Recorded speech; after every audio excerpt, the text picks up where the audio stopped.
స్వర్గయో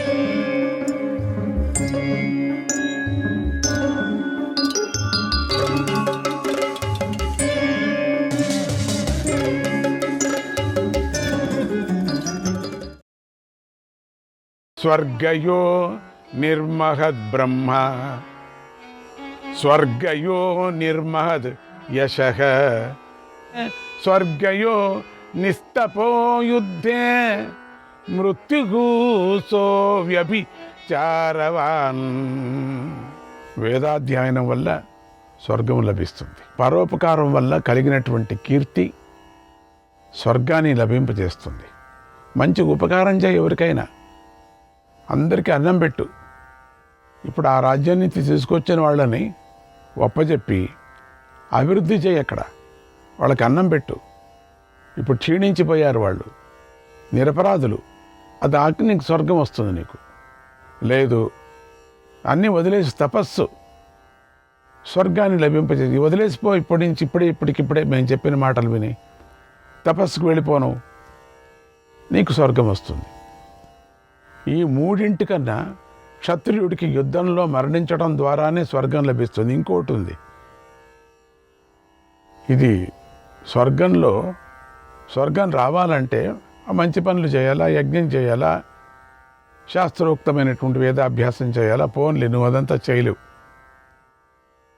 వెళ్ళి అడవి కన్నా వెళ్ళి తపస్సు చేయి, అది నువ్వు చేయలేవు.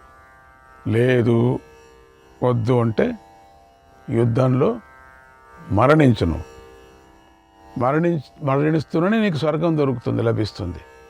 అదే కదా ఉత్తమమైనటువంటి పని నువ్వు చేయాల్సింది. క్షత్రియుల్ని బలి ఇచ్చి స్వర్గం ఇక్కడే పోతావు.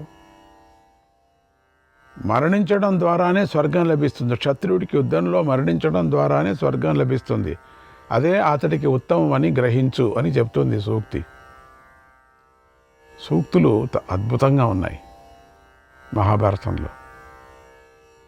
అన్ని సూక్తులు మనం చెప్పుకుంటే అసలు ఒక 2-3 ఏళ్ళు కాదు, సరిపోదు.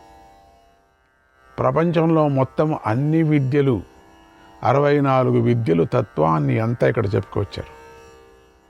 ఒక్కొక్క క్యారెక్టర్ కూడా మద మాశ్చర్య లోభమోహాదులు ఉన్నాయి కదా, ఇవన్నీ కూడా ఒక్కొక్కరికి ఒక్కొక్క క్యారెక్టర్కి ఒక్కొక్కటే ఉంటుందట.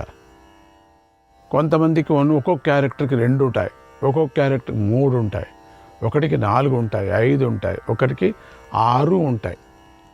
ఈ మధ్యలో ఏదీ లేనటువంటి వాడు సాధువు కూడా మధ్యలో, వీళ్ళ మధ్యలో 6 మధ్యలో ఉన్నారు. ఈ మహాభారతం ఎట్లా జరుగుతుంది చూడండి. మరి సాధువులు ఉన్నారు ఇక్కడ, క్షత్రియులు ఉన్నారు, తపస్సులు ఉన్నారు. వీళ్ళందరూ కలిసి పనిచేస్తున్నారు. దీంట్లో కలిసి అందరూ వెళుతున్నారు. ఇది కథ. అక్కడక్కడ మధ్యలో అందరూ తగులుతూ ఉంటారు. అసలు ఈ మహాభారతాన్ని ఎవరు అత్యంత భక్తి శ్రద్ధలతో చదువుతున్నారో, కవి కావాలన్న వాళ్ళకు కవిత్వం దొరుకుతుంది. ఇక డబ్బు కావాలన్న వాళ్ళకి సంపాదన చేసే విధం దీంట్లో చెప్పుకొచ్చారు. సుఖ సంతోషాలతో ఉండాల ధర్మ మార్గంగా అనేవాళ్లకు చెప్పుకొచ్చారు. ఇక దుర్మార్గుడు ఎట్లా అవుతాడు, ఫలం ఏమిటి, వాళ్ళకి ఏం దొరుకుతుంది, అది కూడా చెప్పుకొచ్చాడు. దీంట్లో 1-2 ప్రతి పశు పక్షి జాతులకన్నీ ఎట్లా బతుకుతాయి, దానికి ఏమిటి, దాని నుంచి పాపం ఏమిటి అన్నీ చెప్పుకొచ్చారు. అన్ని క్యారెక్టర్స్ దీంట్లో ఉన్నాయి. ఇక ముందు రాబోయే క్యారెక్టర్స్ దీంట్లో ఉన్నాయి. అంటే ఇక ముందు తరంలో వచ్చిన విచిత్రంగా వస్తారు సైన్స్, వాళ్ళకు కూడా దీంట్లో ఉంది. నిరంతరం ఎప్పటికీ అన్ని కాలాల యందు వెనక్కి కాలానికి వెళ్ళినప్పటికి కూడా దీంట్లో ఆదరించే విధానం ఉన్నది. ముందు కాలానికి కూడా దీంట్లో మహాభారతంలో దొరుకుతుంది మనకు.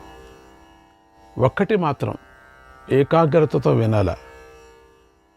ఆ ఏకాగ్రత వదిలేశారు మీరు, మీకు పాయింట్స్ తెలియటం లేదు.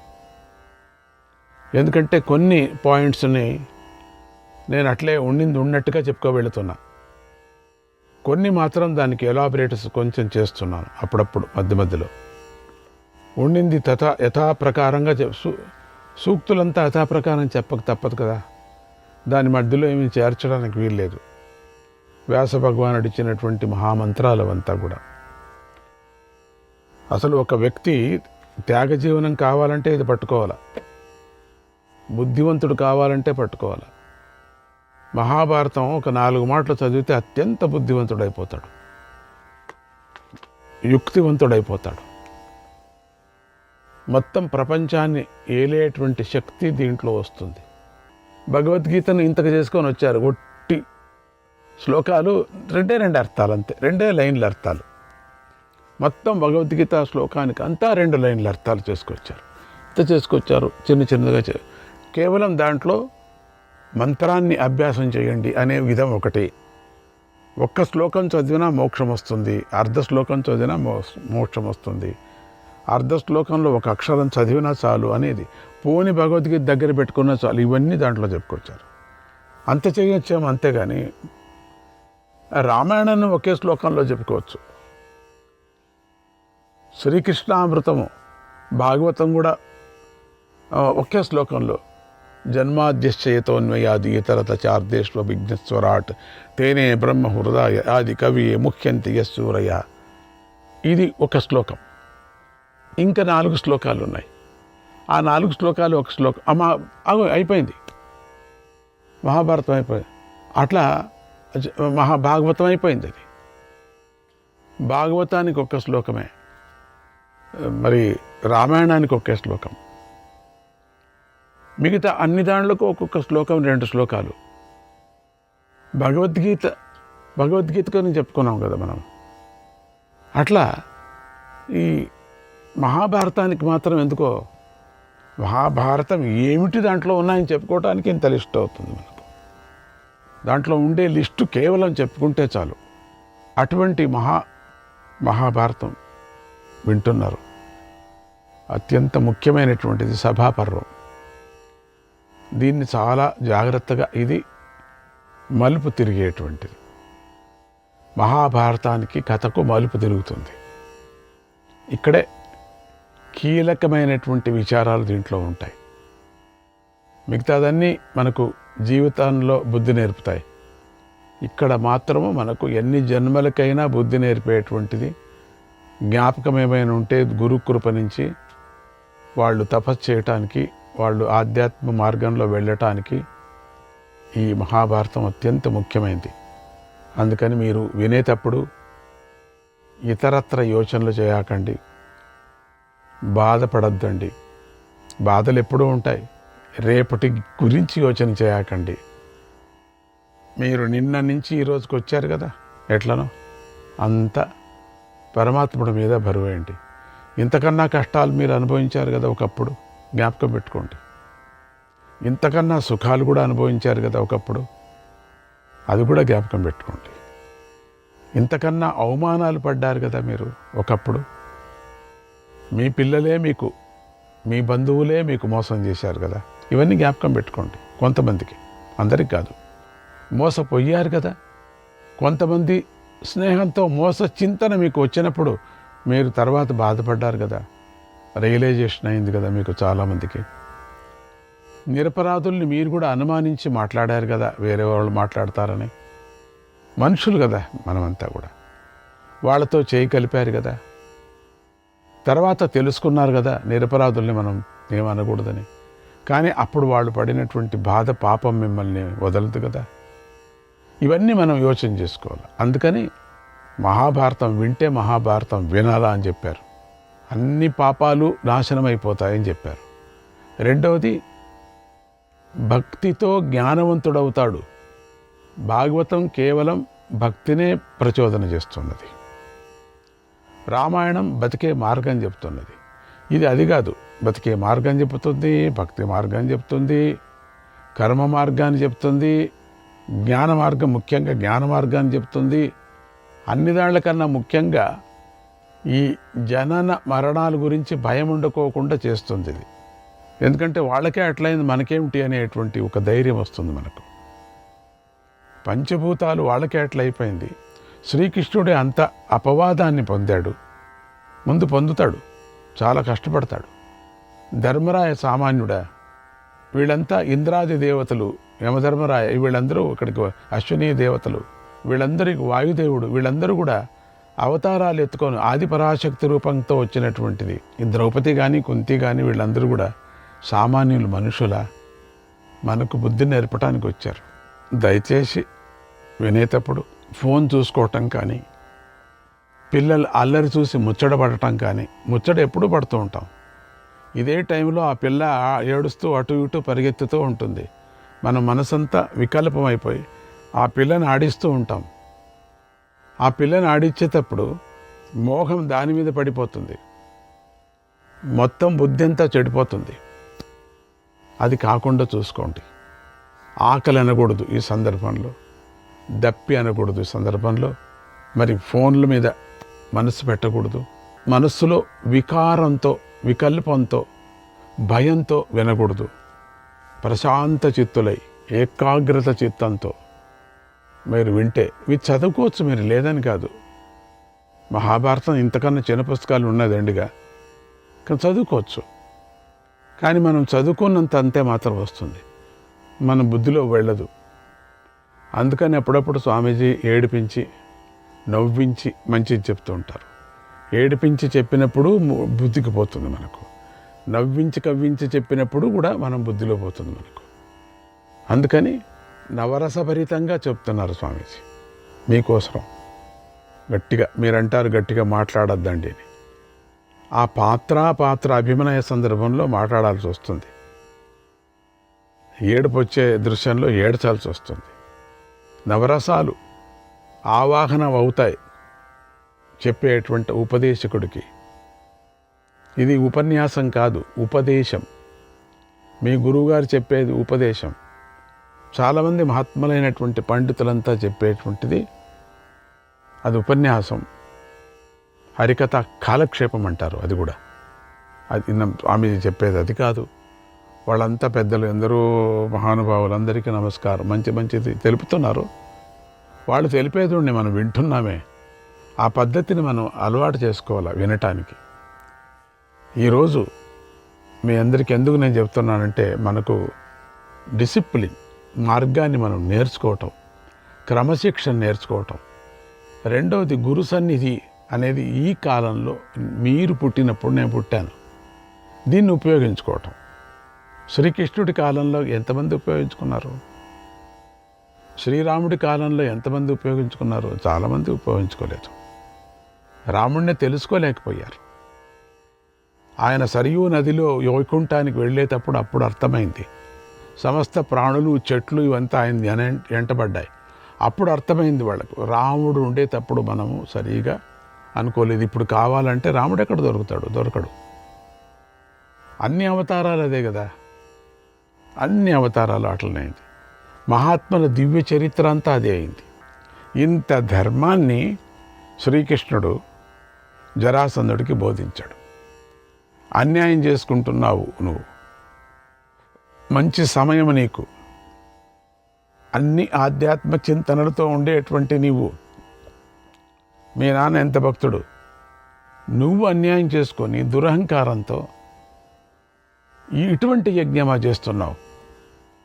క్షత్రియుడికి యుద్ధంలో మరణించటం అనేది ఇంద్రుడి వైజయంతి భవనంలో నివసించటంతో సమానమైనదట. యుద్ధంలో మరణిస్తే రాజుకదే కదా కావాలి క్షత్రియుడికి. వైజయంతి భవనంలో నివసించేదంటే ఏమనుకున్నారు, పిల్లాటనా? అక్కడ ఉండటము ఎంత భాగ్యమో అంత భాగ్యమట యుద్ధంలో మరణించడం. అటువంటి యుద్ధం అన్ని గుణాలతోనూ నిండి ఉంటుంది.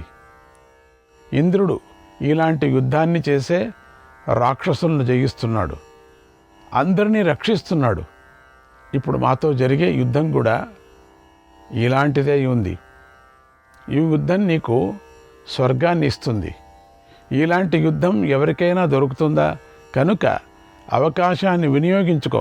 నా వద్ద చాలా సేన ఉంది అని పొగురుతో గర్వించకు. మగధ సేనలను వెంటబెట్టుకొని తిరుగుతూ లోకంలోని రాజులందరినీ ఓడించి అవమానించుకోను. ఎవరైనా ఓడించిన తర్వాత వాళ్ళను వశం చేసుకొని ఆ రాజ్యాన్ని అభివృద్ధి చేస్తూ మళ్ళీ అదే రాజుకి ఆ రాజ్యాన్ని ఒప్పచెప్పి నీ కింద పెట్టుకోవాలి కదా. మళ్ళీ నేను చెప్తున్నాను, అది నువ్వు చేయలే. ప్రతి మనిషికి బలపరాక్రమాలు ఉంటాయి కదా. కొందరికి నీ వంటి పరాక్రమం ఉంటుంది, కొందరికి నీకన్నా అధికమైన తేజస్సు ఉంటుంది. ఈ విషయాన్ని నువ్వు ఎప్పటి వరకు తెలుసుకోలేవో అప్పటి వరకు నీకు గర్వం పెరుగుతూనే ఉంటుంది. ఈ నీ గర్వాన్ని మేము సహించలేకపోతున్నాం. జరాసంధ, గర్వపడుతున్నావు, అందుకే నీకు ఈ మంచి మాట చెబుతున్నాం. లేకపోతే మేము ఇంతవరకు ఇంత సమయం నీతో చెప్పాల్సిన పని లేదు. ఎందుకంటే నువ్వు మంచివాడు అవుతావని ఒక నమ్మకంతో. విని బాగుపడు, ప్రాణాలు దక్కించుకో. నీతో సమానమైన వీరుల పట్ల గర్వాన్ని విడిచిపెట్టు, అభిమానాన్ని విడిచిపెట్టు. ఇప్పటికిప్పుడే వాళ్ళని వదిలేసేమని చెప్పు. వారిని అందరినీ ఆదరించు, కాపాడు. గర్విస్తే మాత్రం పుత్రులు మంత్రులు సేనలతో కలిసి నువ్వు యమలోకానికి పోతావు. నా మాట విను జరాసంధ. ఇప్పటికైనా నువ్వు వాళ్ళందరినీ వదిలి మంచి యజ్ఞం చెయ్యి, మేము కూడా ఉంటాం.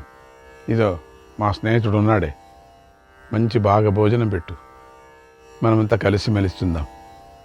ఎంత బాగా చెప్పాడో పాపం. ఏంటో కొంచెం కరుణతో చెప్పాడు కూడా కృష్ణుడు. అంటూ ఉదాహరణ దంభోద్భవుడు, కార్తివీర్యార్జునుడు, ఉత్తరుడు, బృహద్రథుడు అనేవారు తమకంటే ఉత్తములైన వారిని అవమానించారు. వాళ్ళు అంతా కూడా సేనలతో సహా నశించిపోయారు. ఏమైంది కొనకు? నశించిపోయారు వాళ్ళందరూ కూడా. ఇప్పుడు నిజం చెబుతున్నాను విను. నీతో యుద్ధం చేయాలని కోరుకుంటున్న మేము విప్రులం కాదు. ఇప్పుడు చెప్పాడు, వేషం తీసేశారు. నేను వసుదేవుడి పుత్రుడైన ఋషికేశుడును, నా పేరు. వీరిద్దరూ పాండురాజు పుత్రులైన భీమార్జునుడు. నేను వీని ఇద్దరికీ కూడా మేనమామ కొడుకును. నీ చిరకాల శత్రువును నేను. నన్ను బాగా గమనించి చూడు. నా వేషమంతా వేరే అయింది కదా, ఇప్పుడు చూడు. మేము నిన్ను యుద్ధానికి పిలుస్తున్నాం, రా. కథన రంగానికి కదలిరా, మనం వెళదాం. నీ స్టేడియం ఉంది కదా, ఎట్లా అక్కడికి వెళదాం కదా. రాజులందరినీ విడిచిపెట్టు, వాళ్ళు కూడా చూడండి మా యుద్ధం. శ్రీకృష్ణాయ పరమాత్మనే నమః.